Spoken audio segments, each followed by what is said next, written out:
Welcome to another exciting episode of the Epic Entrepreneurs Podcast. I'm Brad Sugars, the Chairman and CEO of ActionCOACH, and today we're diving into the minds of some credible business leaders, uncovering their real stories, strategies, and the secrets behind their victories. It's not just about success, it's about the journey, the hurdles, and turning challenges into opportunities. So let's jump right into it.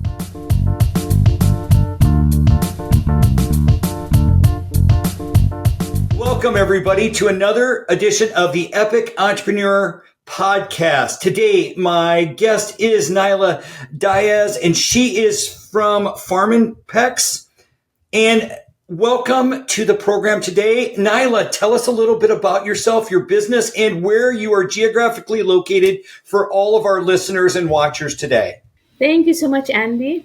Well, my name is Neyla Diaz. As you mentioned, I am based in the beautiful Southern Caribbean island of Curacao. This is also where our business Farminpex is headquartered, but we operate all across the Caribbean as well as Suriname and Guyana in the South American continent. But we get to live the good life down here in the Caribbean, traveling and visiting all the different islands. I'll bet. So snow is not normally in your vocabulary, I take it. It's in our vocabulary when we talk about others, but generally it's not something we get to experience, no. Oh, that's excellent. Well, thank you so much for joining us today. We're super excited to have you here and be part of our sharing of knowledge to all the business owners that are out there. So let's just start with what were the top 3 things that have made you successful in business and how others can follow in your footsteps? Well, that's a great question. First of all, thank you for the invitation to do this podcast. I never considered myself an epic entrepreneur, but I guess that's now a label I get to use. So thank you very much for that. What has made me successful in business? I believe the top 3 things, first of all, would have to be to make a decision to be in or out. It's like you're doing this or you're not doing this. I think it's the famous poet Khalil Gibran who said, "Do not live half a life." And similarly, I also believe you can't be half an entrepreneur. It's gonna take time. It's gonna take effort. It's a 100% game. It's not something that you do on the side. And even if you do decide to just start, or it's your side hustle and you're dedicating 2 hours on it a day or a week, it's a 100% of those 2 hours. So really the decision to be in or be out, to do it or not do it, is required if you want to be successful in business. And then... Oh, I love it. I love it. Keep going. Tell us more. If I have to pick my second element, I would say perhaps it's to be deserving of great people. Building a team and nurturing a great team is essential to our success. And I remember Brad often talks about how he went to his dad for advice when he considered that it was almost impossible for him to get great employees. And his father sat him down and said, "You get the people you deserve." And I believe since the first time I heard Brad say this, to this day, I believe that to be true.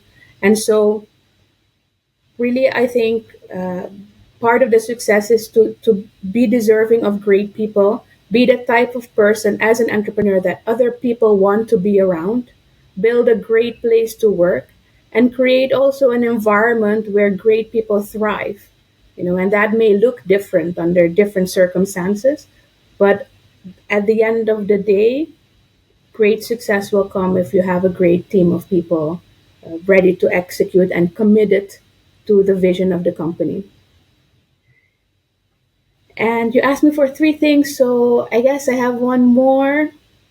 I would say that a third reason would be that for me, doing the right thing is always more important than doing things right. And it's important to have an unshakable moral compass, be clear about principles and non-negotiables, and move forward from there. We are in an industry, we're in the healthcare industry. We are a distributor of medical laboratory equipment and supplies across the Caribbean. It's an industry known for, maybe I shouldn't say known, but infamous for less than kosher dealings at times, and we've had to walk away from our fair share of situations where things were not 100% in accordance with our own principles, and so it's important that doing the right thing is the most important thing. It also creates an environment where people can trust one another, where we are not afraid to fail. We can fail fast and recover fast as well, because we're working with positive intent and good intent and making doing the right thing always the main decision point. Like, is this the right thing to do? No matter how much it hurts, if it's the right thing to do, it's the right thing to do, and that ends the discussion. So I guess those would be my top three reasons. And if you allow me to share another half reason, or at least another bonus reason, that it's a bit of a recent learning, I guess, but it's always to look to be of value and to add value to others, and both personally and as a business. By the way, whatever your industry, if we are able through our actions and our existence to leave a better world behind than we found when we came into it, then I think we will have contributed positively, and that is ultimately, I think, one of the cornerstones of sustainability in business is to add value at all times in a way that the person's okay, or the organization or the industry is okay, you are okay, and everybody's okay. Excellent, excellent. Those are great things that have made you successful. So now I have a follow-up question, if you will allow me to, because when you stated about being deserving and having great people around you, but also your third one, it's talk about doing the right thing. So how do you, in today's society, teach people that do it, what is the right thing to do? How do you teach them to focus on that portion? Because that plays directly to greatness. It plays directly to culture. But how do you teach that to your younger people or older people that may have never been treated like that before? That is an interesting question, because it's a question that many years ago I asked to my HR team and to myself. And really, at the end of the day, it came down to being able to clearly formulate in a way that others can understand what are those principles we are unwilling to negotiate on. What are those beliefs? What are those core values that we don't compromise ever? And it takes self development, self reflection. It takes a couple of iterations probably of becoming better version of your own self in order to really put them into words. And so I would encourage anybody to get started on that, because it's not going to happen tomorrow. So the sooner you get started, probably the bigger chance you have of completing your list. But it's really, aside from, legalities and formal language, it's also those more intangible values that we are unwilling to compromise on. You should be able to formulate and communicate those clearly to others, both in words so they can learn about it, but also through your own actions. You have to live up to your own values as well, consistently. And when you mess up, just admit you messed up, and apologize and move forward. We're all humans in the end. People generally prefer consistency over perfection. And so when on the occasional moment we mess up, just apologize, acknowledge the fact that that was an error, and we move forward. Excellent. Excellent. I love those lessons. It is hard for some of us as adults, as a middle-aged, apparently a little older than middle-aged man now, but admitting wrong is a difficult task for all of us at certain times. I can imagine that can be difficult, but it's less difficult when you have a commitment to do the right thing, and that's the right thing to do. then it becomes almost, uh, I won't say automatic because it's still, it still triggers some emotion when you have to do it. But there's no discussion about whether that's the right thing to do or not. That's what you got to do, and you get to go through your emotions. It's not like you're denying the emotions that go along with that, but it's just a simple part of the game. Excellent. All right. So back to the beginning. How long have you been in business today? This October, we are celebrating our 41st anniversary. So we've been in business 40 years now. And Excellent. Our first generation or second generation? we're second generation. The business was founded by my father in 1983. And since I've been involved in the business since the end of 2006, and a senior leader, a director in the business since 2015. I love it. Okay, so now we're going to have a lot of fun. Also grew up in a I always as an adult now I grew up in a family business. I no longer am in that family business, but now in a family business myself. So tell me this. There are cases everywhere where second generation, I was fourth generation and I left the business. So I'm the black sheep of the family. I can see you're not. So when you look at this, so tell me in the beginning, why did you get into this business with your family? Aha, well, that's a bit of a funny story. You see, We got time. all right, great. So, usually, students who finish high school in Curacao tend to go study and pursue higher education in the Netherlands. There's a lot of links. Curacao is still part of the Dutch kingdom, and there are a lot of provisions for Curacao students to study in the Netherlands, including financial aid and whatnot. For some reason, while I was finishing high school, I decided I did not want to go to the Netherlands, and I ended up in Canada, which meant that my father at that time paid for me to study in Canada. So when I finished my studies, I came back to Curacao. I felt this moral obligation to pay him back somehow. So I sat down with him and I said, Dad, tell me the truth. Are you expecting me to come and work and pay my dues in the company? Or am I free to go and work wherever I please? And that I had studied chemistry and environmental science, which I guess is a bit scientific, but definitely nothing to do with business.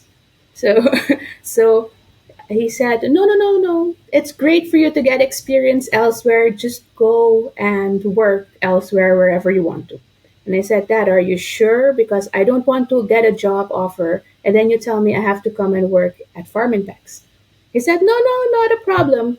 Go, you can go work wherever you please. I said, all right. So then in August of 2006, I started sending out my CV and my application letters. And in October, my father comes to me and says, you haven't got a job yet? And I'm like, Dad, I studied chemistry and environmental science in 2006, and I'm on the island of Curacao. The amount of opportunities are somewhat limited, for for a recent graduate with that degree. It's gonna take some time. He said, well, if you ain't got nothing better to do, well, we can use some help at Farminpex. And so on November 1st in 2016, I got up in the morning, got ready to go to work, and I got a phone call from an environmental consultancy bureau asking if I wanted to come in for an interview. And I thought, I didn't know about, law of attraction and manifestation back then. So I was like, why is this happening to my life? But in the end, we worked out a deal. And in December of that year, I started working part-time at Farminpex and part-time at Ecovision, an environmental consultancy bureau here in Curacao. And that gig lasted for about 2 years until towards the end of 2008, my dad came to me and he said, Neyla, it's impossible for you to serve two gods. You have to choose. Because I suppose my father saw that whenever I commit to do something, it's not half a commitment. It's a full commitment. And so two part-time jobs ends up being more than one full-time job. So he said, you have to choose. And I to myself, I thought in my inner voice, never would I say this out loud. Maybe now because we can laugh about it. But back then, in my inner voice, I said, as if it was ever a choice, which one? I mean, it was more like, when is this gig gonna, when is this gig gonna be over?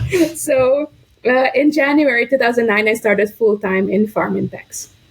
That's how I got I into love business. it. Yeah.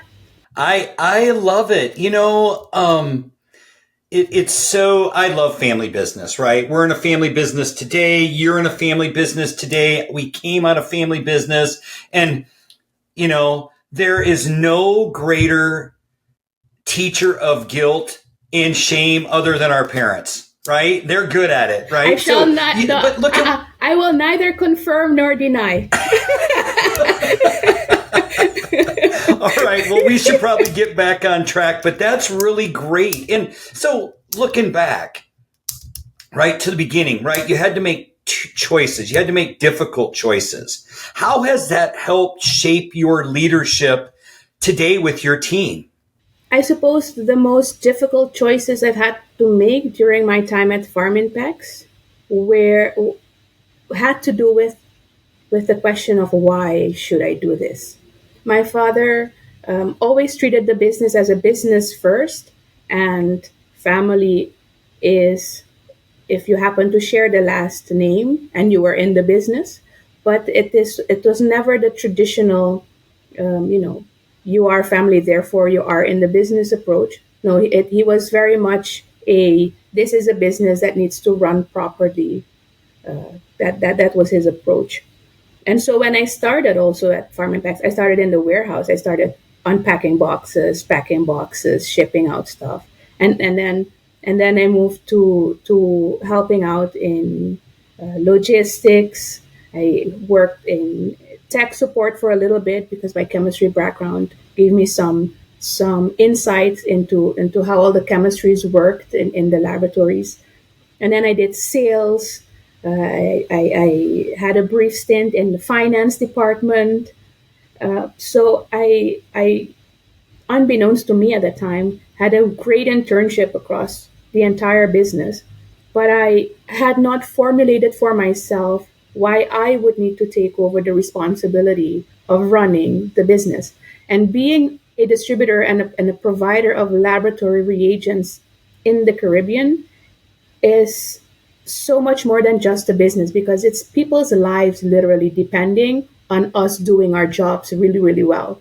There's islands where there's a single hospital. If that single hospital has a lab that is very dependent on Farminpex, then the lives and the healthcare delivery of that entire island and of that entire patient population is dependent on us making sure the supplies get there in time, that the instruments are up and running, that we do our jobs really, really well.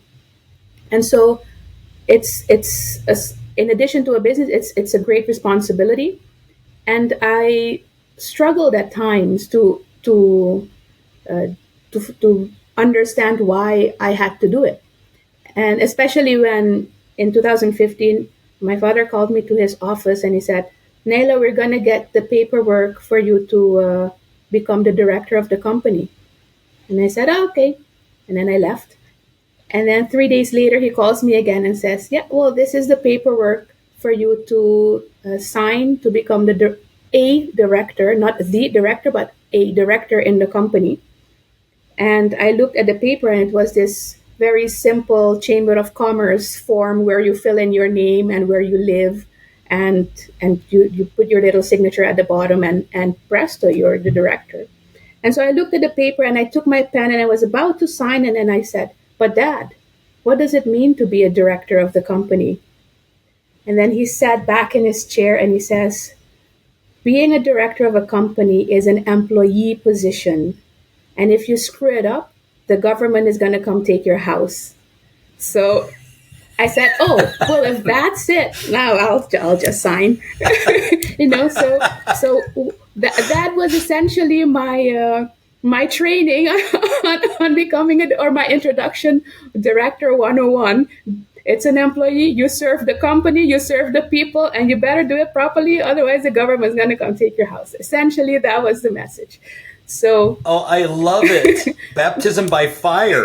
so all of that was nice and well, and I was very committed to doing whatever I undertook very well, except I didn't have my own reason why. And that led after many years to great, moments of really asking why am I doing this, and not knowing why.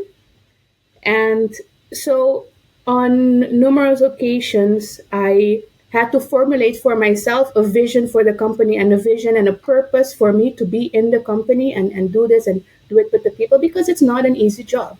I mean, anybody who thinks it's all butterflies and rainbows, yeah, it's probably occasionally butterflies and rainbows. I won't deny that. But it's certainly not an easy job, and it comes with great sacrifice as well.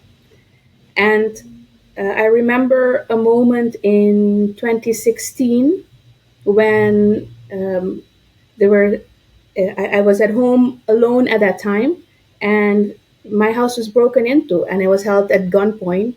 And one of the perpetrators said, "I need money because I just got out of prison, and I need to feed my family." To cut a long story short, everything ended well. No harm done. I'm telling you about it now, so everything was okay in the end. But after that whole ordeal, I was sitting outside on the steps at my house. I was watching the sun come up. The police had left. Things were getting back to normal.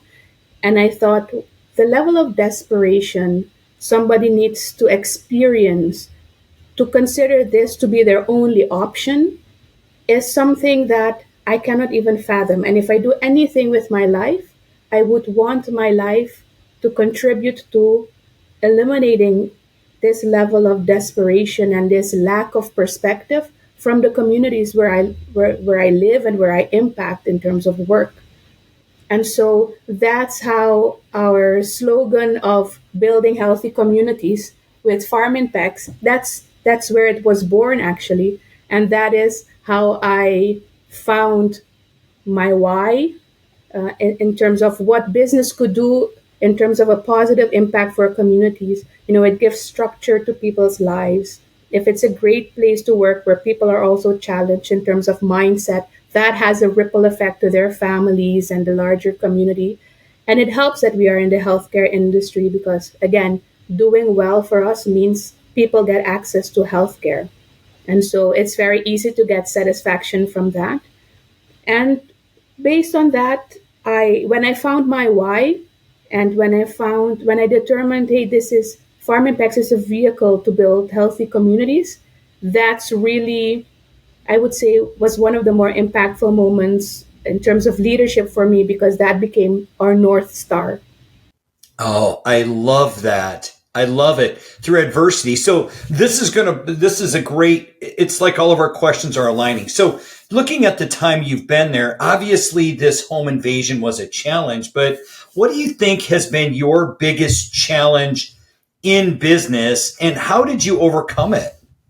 I've been thinking about this also for a bit because Arthur, my coach, did hint me that this question was coming. So I thought, which challenge do I Oh, mention? he Because cheated. he did cheat a little bit, I have to admit. That's okay. We're not going to hold it against him, right? We Fair want real enough, fair answers. enough. So go ahead. So this question I found very interesting because obviously I've been doing this for a while now, and I've met many challenges on over the course of my tenure in Farminpex, and also over the course of just Farminpex's existence in general.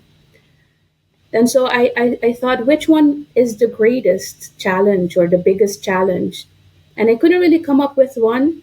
So I chose the most consistent challenge that I could think of. And the challenge I believe that holds true from day one up until today is the challenge of constantly having to overcome unconscious mediocrity. Ooh. And You're that going to have has, to explain that to the people here. They are not used to the 4 levels of learning. So please continue. so to me, unconscious mediocrity is when you hold a smaller vision of the possibilities than what the possibilities are in reality. When you think that this is the maximum size of that the company can reach, when you think this is the highest levels of revenue, when you think this is the best profitability levels, when you think bigger or better is not possible, that's mediocre thinking.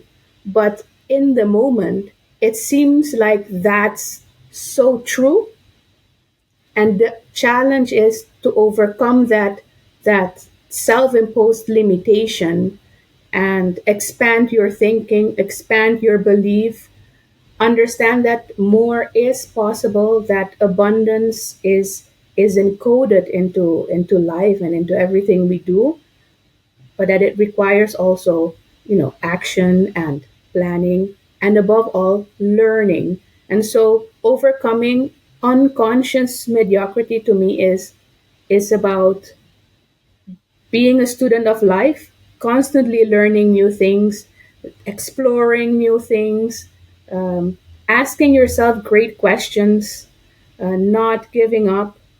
Understand that your limitations are always self imposed, that beyond the edge of your limitations, there are so many possibilities. I always tell my team and probably people I come in contact with is I like it. I like the fact that there's boundless opportunity left at the end of my imagination. And so all I have to do is to expand my thinking. And so learning is an important thing. But if you want to do it in an accelerated way, definitely get a coach. And I may be biased in saying this. I know this is, an action coach podcast, but truly, that's why Olympians and top athletes have coaches. It's so you don't drink your own Kool Aid every day. They're going to challenge you, they're going to challenge your thinking, and they're going to hold you accountable to the better version of yourself that you wish to be, and that you are so often willing to just sacrifice readily in exchange for today's comforts. And so really be a student of life so you can overcome the limits of your own imagination and the limits of your own thinking. And if you want to do it faster, definitely get a coach, get involved with Action Coach for business acceleration. I love it. All right, so let's ask a question about Arthur. Obviously, powered by Action Coach. We have 1,200 offices in 85 countries. We're blessed to have so many people with us. But let's talk about this. So, when you look at your coaching program and the things that you have seen and done, first off, you just told us why you got one. So the question is what would you say the biggest thing that you have gained from having Arthur, a coach in your business week over week, year after year? The biggest thing I have gained from having Arthur week after week.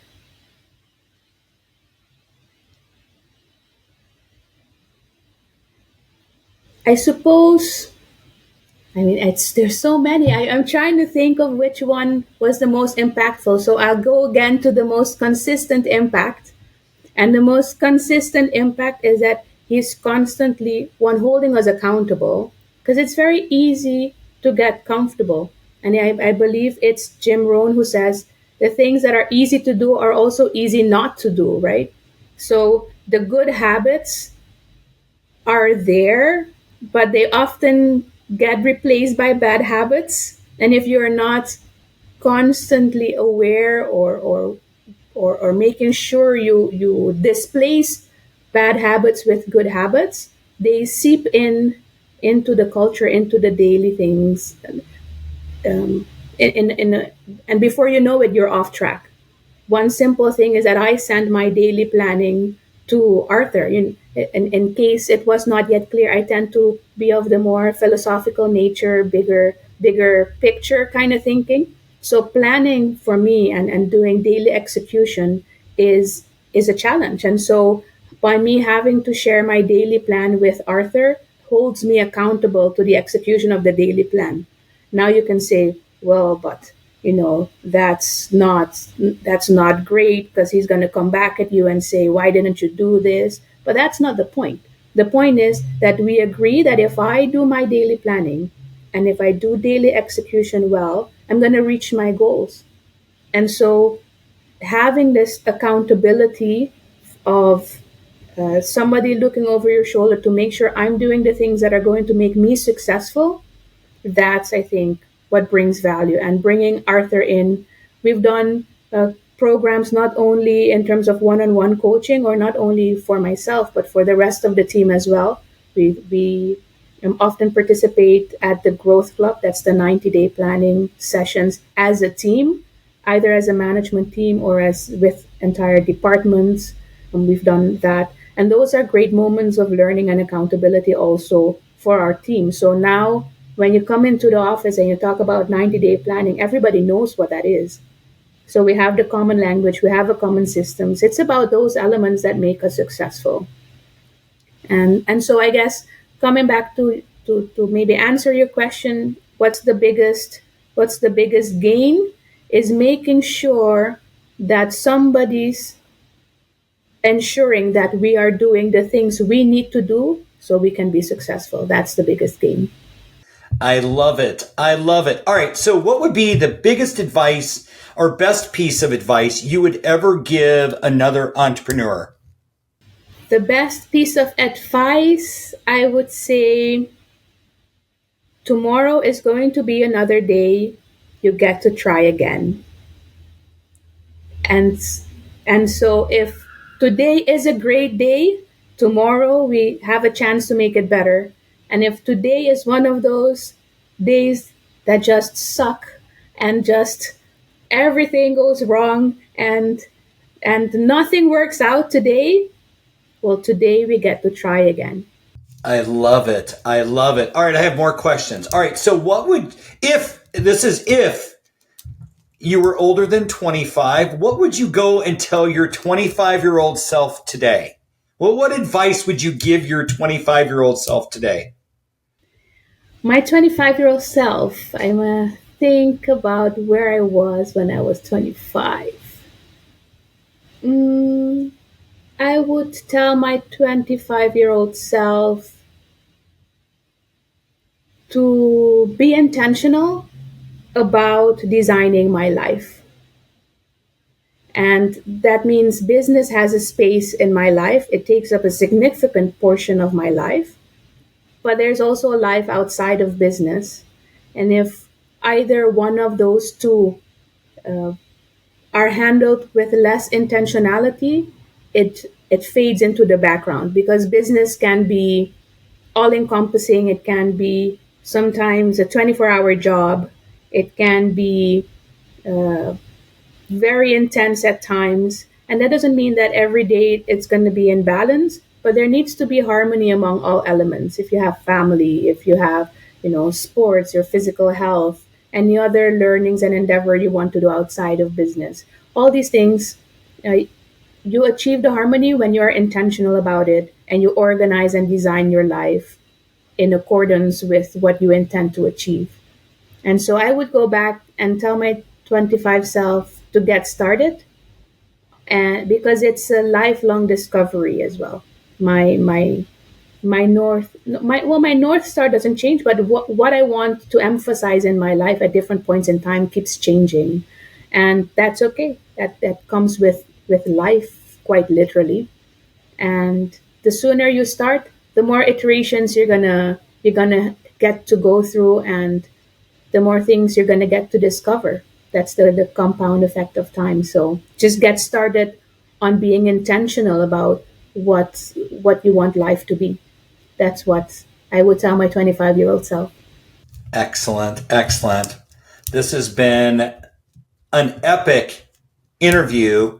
And ladies and gentlemen, Neyla, thank you so much for joining us today. Thank you so much for sharing and having an abundance mindset and being so vulnerable and talking about all the areas of your business that have allowed you and your team to be successful. Thank you again.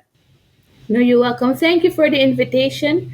And if you're thinking about becoming an entrepreneur, if you're thinking about where to go in business, if you're thinking, I wish I could do this better, if you think that you have a lot of potential to build a bigger and better business, get an action coach. It's highly recommended.